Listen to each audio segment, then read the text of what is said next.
Hello hi friends welcome back to my channel Sandhya Rani express.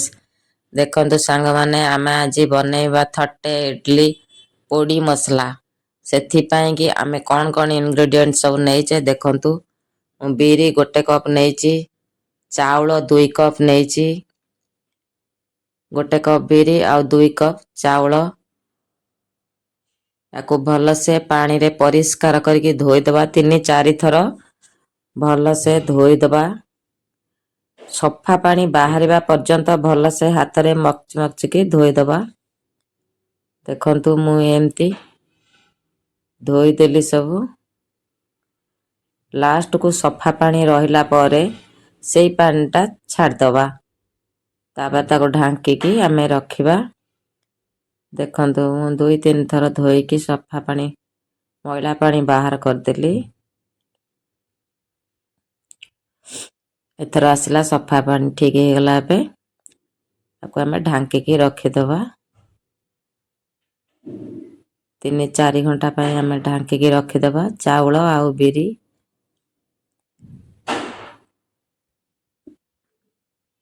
एबे सफा पानी हे गला आमे ढांकी की रखि देले।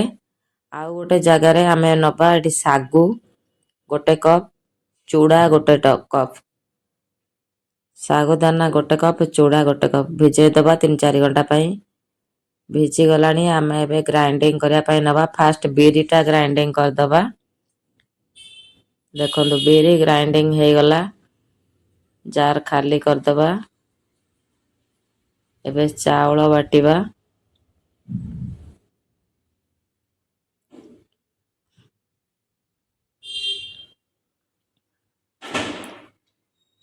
अल्प किछि चाउल रखि देथिबा सागु आ चूड़ा सहित मिसेई ग्राइंडिंग करिबा।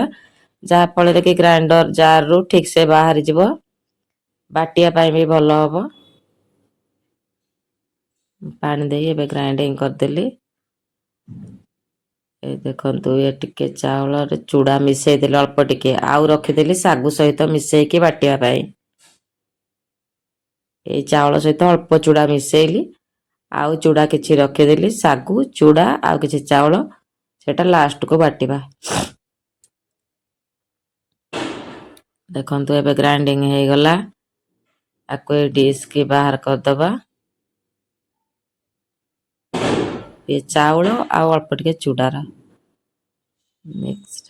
एबे देखंतु सेई आउ बाकी चूड़ा तक पड़िला। जतिका बळका चूड़ा थिला सेटा पड़िला। सागु दाना पड़िला सब भिजी जाइछि भलो से। एबे सागु दाना पकेली। सब सागु पके देबा। आउ जो अल्प टिके चूड़ा रखिथिली सेई चूड़ा को मध्य पके देबा। चूड़ा चाउल अल्प टिके चाउल रखिथिली। अल्प टिके चाउल रखिथिली चाउल सागु आउ चूड़ा ए तीनटा मिक्स करी बाटी दबा। अल्प पानी दबा। बैटर टा टिके मोटा बहलिया हबा दरकार।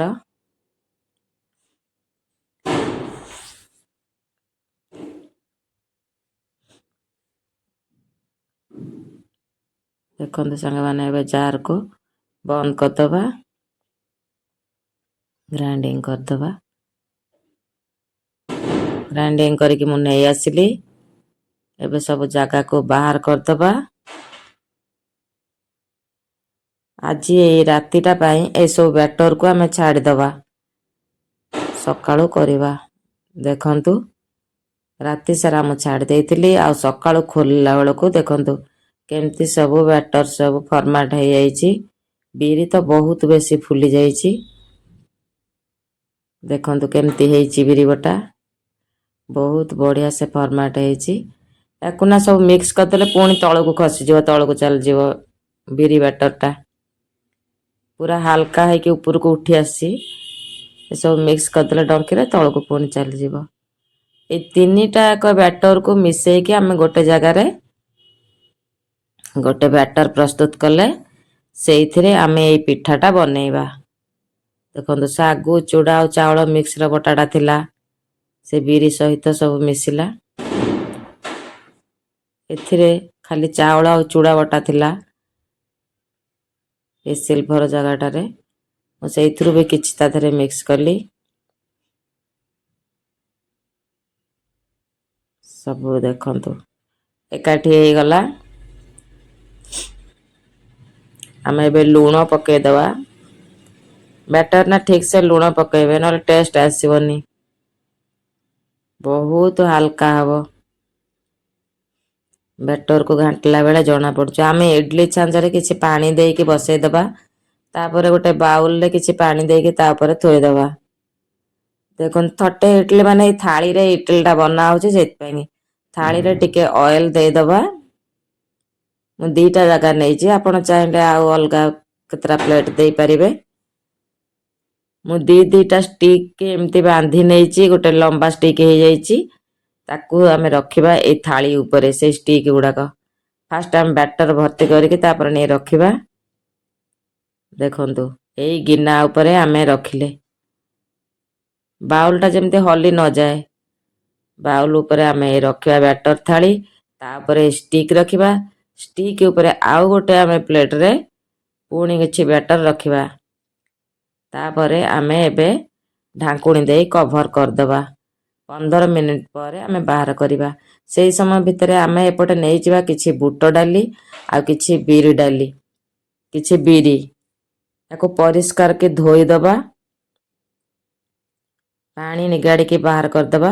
ଗୋଟେ ଶୁଖିଲା ସଫା କପଡାରେ ତାକୁ ପକେଇ ଟିକେ ହାତରେ ଘଷି ଦବା, ଯାହାଦ୍ୱାରା କି ଶୁଖିଯିବ, ପାଣି ଛାଡ଼ିଯିବ। ବାସ୍ ପାଣି ଛାଡ଼ିଗଲା। ଆମେ ଏଇ ବାଉଲରେ ୟାକୁ ଟ୍ରାନ୍ସଫର କରି ରଖିଦବା। ବୁଟ ଡାଲିକୁ ବି ସେମିତି କରିଦବା। ଭଲ ସେଇ କପଡାରେ ପୋଛିଦବା। ସେଇ ବାଉଲରେ ଆମେ ରଖିଦବା। ଦେଖନ୍ତୁ ତାପରେ ପ୍ରୋସେସ ତାର କରିବା। ଏବେ ଦେଖିବା ପିଠା ହେଇଗଲାଣି। ଗୋଟେ ଷ୍ଟିକରେ ଲଗେଇକି ଦେଖିଲି, ସେଥିରେ ଲାଗୁନି। ଦେଖନ୍ତୁ ପିଠା ହେଇଗଲାଣି। ଆମେ ପିଠା ଗୁଡ଼ିକ ଛୁରୀ ସାହାଯ୍ୟରେ ଚାରିପଟେ ବୁଲେଇକି ବାହାର କରିଦବା। ବହୁତ ସଫ୍ଟ ହେଇଛି, ବହୁତ ସଫ୍ଟ। 2ଟାକ ପ୍ଲେଟର ପିଠା ବାହାରିଗଲା। ଦେଖନ୍ତୁ କେତେ ସଫ୍ଟ ହେଇଛି। ଆମେ ଛୁରୀରେ 4 ପିସ୍ ଲେଖାଏଁ କରି କାଟିକି ରଖିଦବା। ତାପରେ ସେଇ ପୋଡ଼ି ମସଲାଟା ବର୍ତ୍ତମାନ ଆମେ ତିଆରି କରିବା। ଗୋଟେ ଜାଗାରେ ମୁଁ ଟିକେ ତେଲ ନେଇଗଲି, ଫୁଟଣ ପକେଇଦେଲି, ତାପରେ ଭୃଷୁଙ୍ଗା ପତ୍ର ପକେଇଲି, ତାପରେ ବୁଟ ଡାଲି ଯୋଉ ରଖିଥିଲି ପକେଇଲି, ତାପରେ ସେଇ ବିରିକୁ ପକେଇଲି, ଅଳ୍ପ କିଛି ରାଶି ଦେଇଦେଲି। ଏବେ ଦେଖନ୍ତୁ ଲଙ୍କାଗୁଣ୍ଡ ଅଳ୍ପ ଟିକେ, ଲୁଣ ସବୁ ଦେଇକି ତାକୁ ଭାଜିଦେଲି। ହେଙ୍ଗୁ ଟିକେ ଏଥିରେ ପକେଇଛି। ବର୍ତ୍ତମାନ ଆକୁ ଆମେ ଗ୍ରାଇଣ୍ଡିଙ୍ଗ କରିଦେବା। ହେଇଗଲା ଗ୍ରାଇଣ୍ଡିଙ୍ଗ। ଦେଖନ୍ତୁ ମୁଁ କିଛି ଇମଲି କି ପାଣିରେ ବତୁରେଇକି ନେଇଥିଲି, ଭିଜେଇ ଦେଇଥିଲି, ତାକୁ ରସ ବାହାର କରିଦେଲି।